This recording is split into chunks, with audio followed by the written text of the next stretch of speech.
Let's say Brentford against Chelsea. Dilap won't return until November at the earliest. Yeah. Chelsea have just one striker, Joao Pedro, going into this one. What a mess. Yeah, they have spent a lot of. What a mess.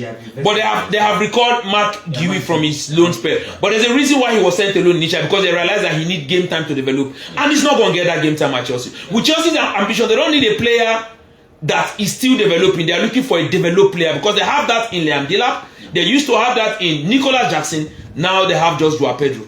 Yeah, I think they ran away from that too by sending Nicolas Jackson out of the team, and they tried to bring somebody who is established and a little bit experienced in Joao Pedro, so that he can come in and step up, score goals for them, because they need goals. They know they have to win games, and even Enzo Maresca knows that. So I think that is why they send out Nicolas Jackson and then bring somebody like Joao Pedro. But I think he has had a good start.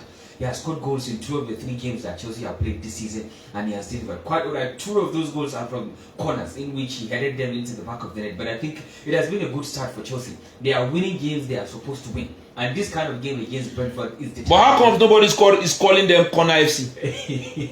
Because they are not Arsenal. Nobody cares. Nobody cares. Exactly, that's my point. Because Chelsea have scored 7 goals this season. 5 have been from corner kick, yes. And nobody is taking out the touch screen to tell you how Chelsea are attacking corner kicks, how Chelsea are not creating open play goal, how Chelsea are, because these days Chelsea are finally hard to play through the line to break teams down. They just want to cross the ball in, this one head, that one head, that one head. And you know, somebody said something too. Tuchel said he's trying to see how England can make best use of set pieces. Before the game against Serbia, they scored 2 goals from set pieces. Yes, Andorra. Against Serbia. Yes, Serbia. Yes. Serbia already scored 5. Yeah. And even that too, the other goal scored by Mesunashi, by Ezri Konsa, it was from a set piece too. Yeah. So, and when I was listening to one Sky Sport, I said, Arteta has changed people's narrative about set pieces. He's now giving teams the idea that, look, set piece is a weapon that you can use. Forget about all this sexy brand of football, this, that, and that. When you want it, set piece is a weapon. Because when you play against teams that are conceding corner kicks and free kicks, how best do you... set pieces are meant to be used as advantage. Even throw-ins. Of the goals England scored in this break, they scored 2 against Andorra. Yeah, 2-0 against Andorra. One was a cross from Reece James to Declan Rice. Am I correct? Yeah.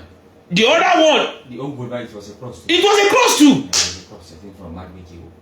So you just. But so when people were shouting corner FC, I was just laughing. It's a weapon. A very good one. But I think it does stem down from last season. Yes. Arsenal scored times 3 the corner that every other team. Now everybody now is not saying if you can do it, you can do it. Yes, Arsenal have scored 33 set piece goals in the Premier League. The closest is, I think it is Liverpool or Manchester City with 20. No, Brentford under this man too. Brentford too were scoring set piece. Last season, I think Brentford and Nottingham Forest is only 3 or 4 goals that Arsenal scored more than them from set piece situations. So it is 3 till now. From August 2023. Okay. Arsenal are top. Yes, 33 goals. The closest is with 20, I think. That's huge. It's a weapon. Yeah, it is. If you have it, you use it.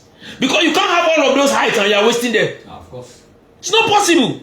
But anyway, for Chelsea, they need to make use of that whatever advantage they can. The season is just starting. Yeah, the season is just starting. You know, they have already started with a draw, and then they have picked up 2 good wins against sides they are supposed to be. And I think Brentford too falls into that area of teams that Chelsea are supposed to be. If they are to have a claim when it comes to this top 4 stuff at the end of the season, you just have to win this kind of games. These are games that are non-negotiable, and the Brentford have sold their best players this summer. I think the summer that just finished the window, they have sold Brandon Mbeumo, they've sold their goalkeeper too. I think they brought in new goalkeeper, and then Dango Ouattara, who came in and started very well, but quite alright, it doesn't give them the same quality with what Mbeumo was giving them before he left. So I think Chelsea are in a very good position. This is the game they are supposed to win, and then a very good reception ahead of Bayern Munich midweek, because the Champions League is back.